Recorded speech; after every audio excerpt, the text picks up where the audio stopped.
સ્થાનિક સ્વરાજની ચૂંટણી એટલે રાજકોટ મહાનગરપાલિકાની ચૂંટણીનો આજે દિવસ છે અને આજે રાજકોટના સમગ્ર રાજકોટવાસીઓને હું અપીલ કરું છું કે વધુમાં વધુ મતદાન કરો અને બીજા લોકોને પણ મતદાન કરવાની પ્રેરણા આપો.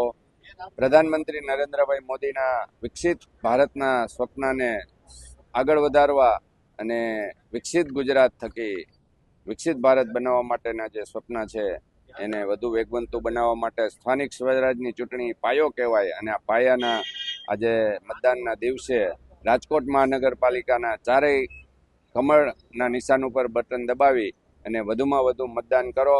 રાજકોટના વિકાસને ઝડપીને વેગવંતો બનાવવા માટે મતદાન કરવા માટેની હું રાજકોટવાસીઓને ખાસ અપીલ કરું છું અને વધુમાં વધુ મતદાન કરો. ભારતીય જનતા પાર્ટીના કમળના નિશાન દબાવી એને ચારેય ઉમેદવારોને જંગી બહુમતીની લીડથી ચૂંટાવવા માટેની હું અપીલ કરું છું.